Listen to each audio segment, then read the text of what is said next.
Hello everyone, my name is Somayeh and I'm going to present this paper. It is called Physical Layer Security Approach through Address Field Mapping Crest Factor Reduction applicable for 5G and 6G signal. This work is a joint work between myself and my colleague David Malone. I'm a lecturer at Technological University Dublin. Also, I'm associated with Connect Research Centre here in Ireland and also Advanced CRT. And my colleague David Malone is a part of Hamilton Institute and Maynooth University. And we are all associated and funded by Science Foundation Ireland. So, my area is looking at signal processing, and most of the time I'm looking at improving power efficiency of transmission. And I'm looking at physical layer and time domain and frequency domain and modulation scheme. That is my area. And my colleague David is the expert at security aspect of the project. So when we are looking at power efficiency, most of the time I'm targeting power amplifier, and I'm targeting the area that I'm highlighting here with this purple or pinkish color. The reason is because power amplifier is the stage that we want to make the signal strong enough to be able to travel, and also power amplifier itself is the most consuming component of them all.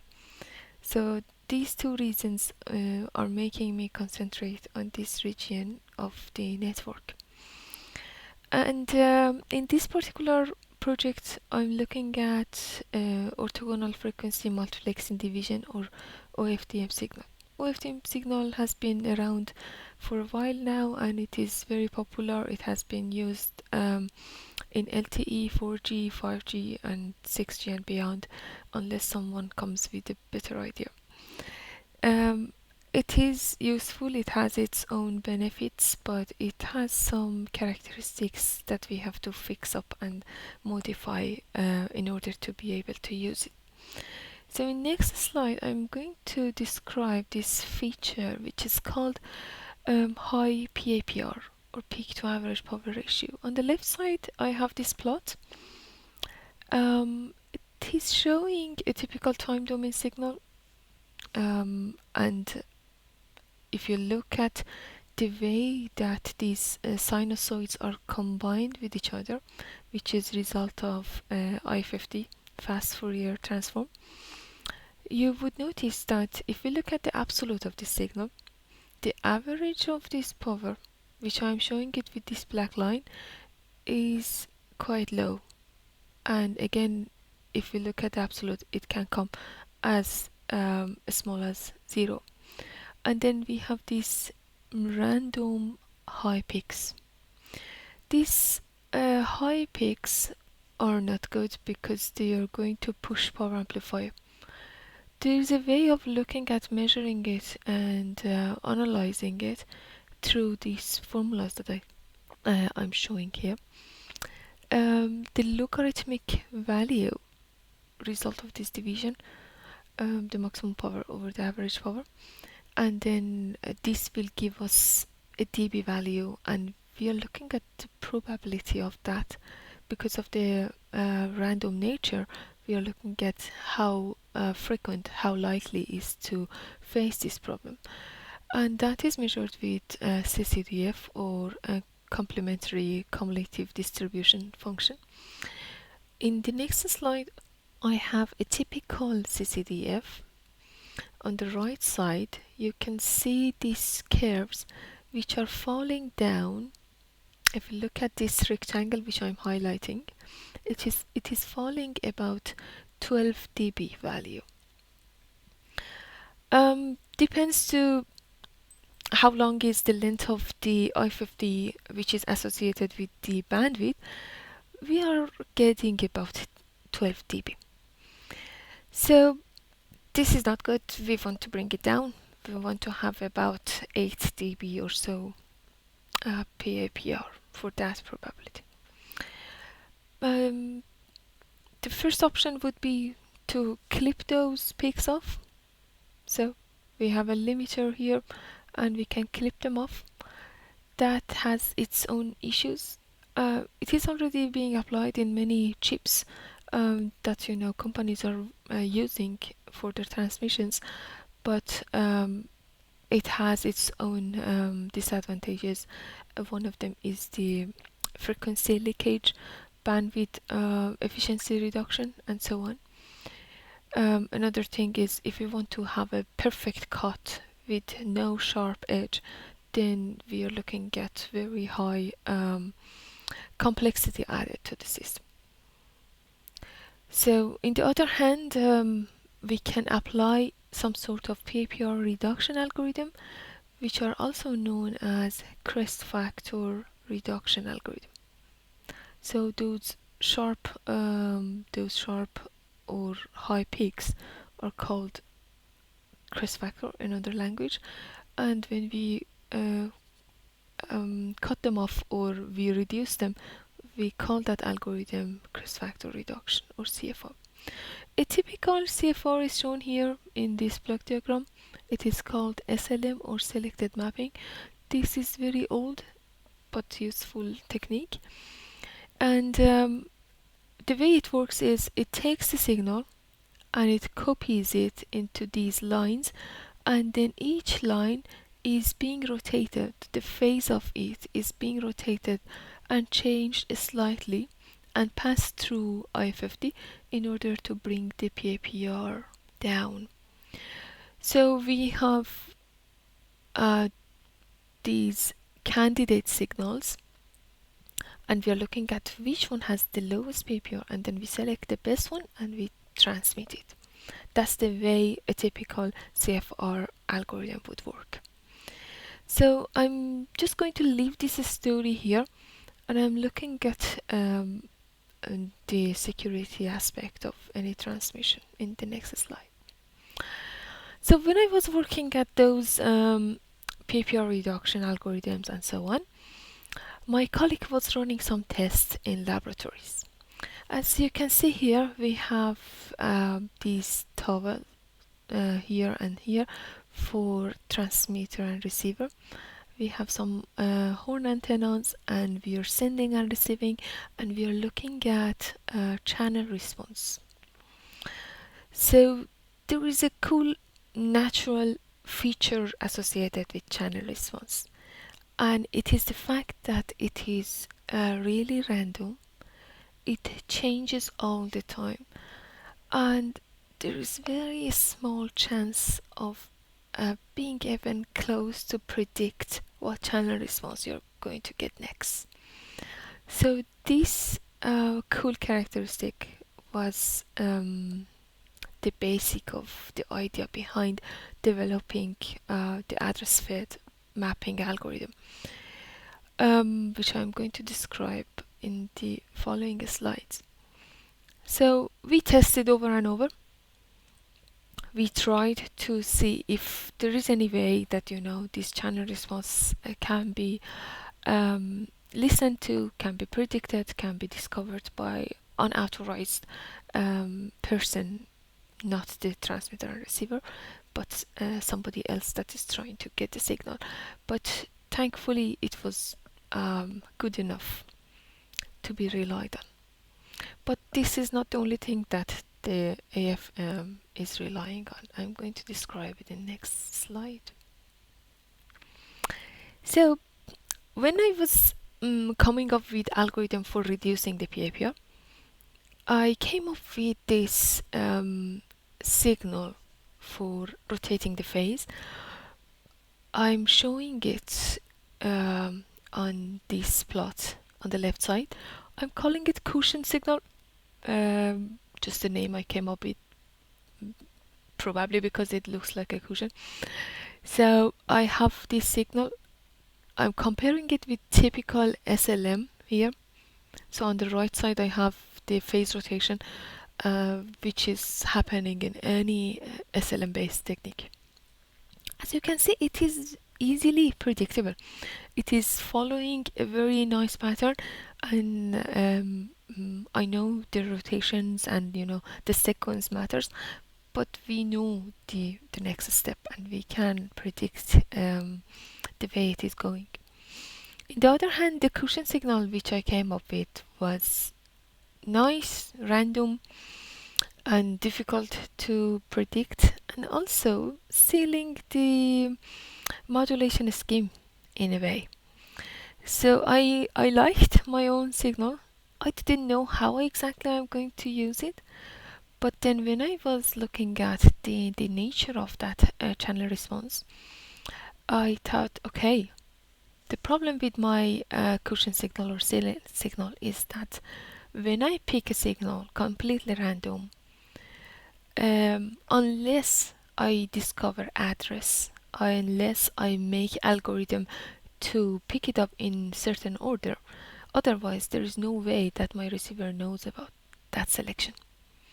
So why not use the channel response to actually pick um, signal from this cushion and then send it to the receiver, and receiver, by knowing the channel response, will have the seed or the key to discover the signal. That was the main idea behind the AFM. So here is the block diagram, the overview of the AFM technique, and on the left side I'm just describing this story in my head. So let's imagine Emily and Jack are communicating. So we have this initial stage which they are kind of detecting the channel, and they are pairing up. So in pairing stage, the channel characteristic is discovered by both of them. So the only people that know about the channel response is transmitter and receiver, Emily and Jack. Nobody else knows it. Even if they attempt to know the channel response, it will be a totally different channel response. So from that, we come with channel state information. I call it CSI. This is just a name is being used in typical papers looking at channel response related or anything related to security aspect. They call it CSI, so I'm just following the trend. Um, so after that is kind of extracted, I'm also generating some ASCII algorithms in order to label my address, because address on its own um, is going to help me extract the cushion signal and send it. But I also need something to highlight which one was selected. So I'm using ASCII code for that purpose. And then that is going to help me to modify the signal, and I test the PPR, and I use the one that has lowest PPR and I send that one. So on the right side, the more details or um, a systematic look of the algorithm is shown. So I'm using the channel response, and you are looking at this channel response which has this shape which needs a little bit of correction. I'm showing in the next slide how I actually fix that up in order to be used for my algorithm. I had shifting, selecting, quantization, and repeating processes done in order to generate my seed.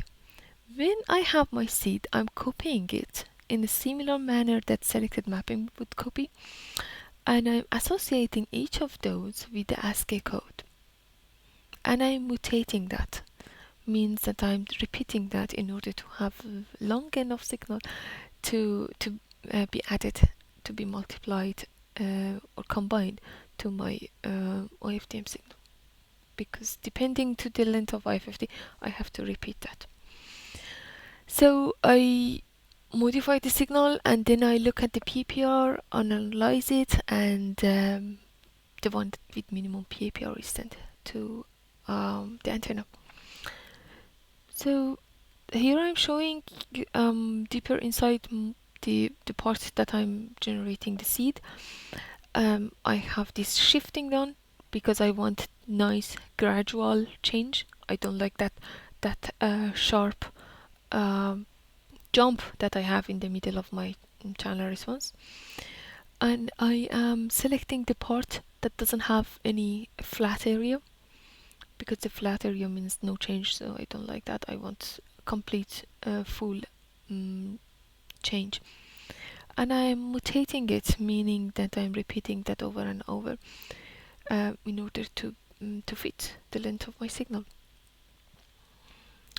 The ASCII code, someone might ask, why did you use ASCII code? Why didn't you use anything else? I don't know.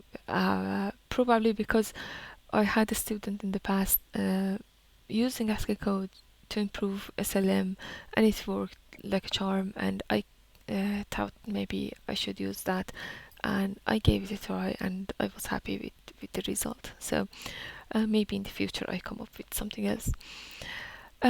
So I'm slightly changing the idea. I'm using the letters, not the actual numerical values. So I'm saying, like, for example, if the first sequence is selected, I'm using FIRST, and if the second one is selected, I'm using SECOND, in that way. And I'm converting each of those letters into ASCII code and then combining together, putting some zero padding just to make the length right, um, to have large enough bit to be applied to the signal. So where did I put this seed exactly? Because I don't want to combine this signal with something and add extra thing, because that might reduce the efficiency in a way. So I was looking at this empty space in OFDM frame. It has some empty space, 55 data-free subcarriers. Some people are using it for similar uh, matters, and I thought, okay, I give it a go.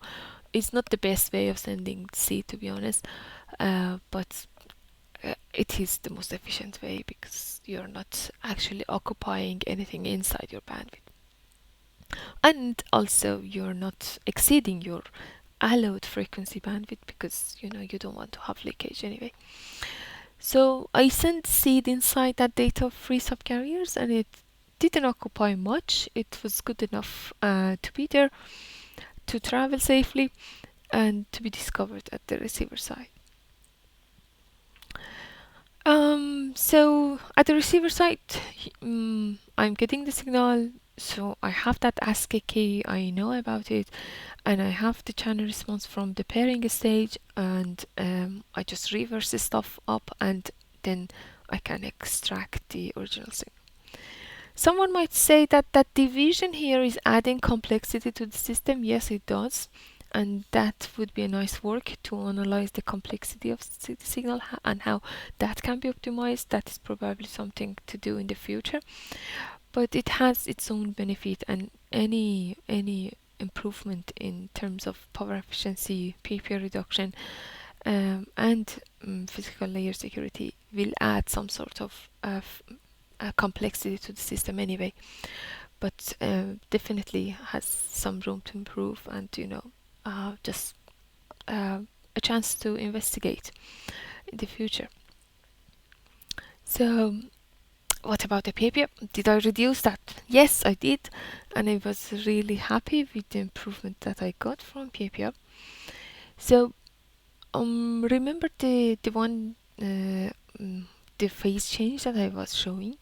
So we can modify that, and we can test it with different rotations and with different iterations. So when you improve that and when you increase that iteration, you're getting a better result. So the best result that I would get was very extreme, actually. Was coming from all the way down to less than 6 dB. Well, it is a bit exaggerated because you don't want to have, iteration again. When you look at the complexity of the system, you don't want to have that extreme um, reduction with cost of complexity. But somewhere between this and there, it is definitely something that's worth implementing. Not only to bring down the PPR and improve the efficiency, but also to add some extra value, which is the sealing the modulation scheme and adding the security to the system. So that was all. Some of the future works that comes to my mind. If you have any other idea, um, I'm more than happy to hear.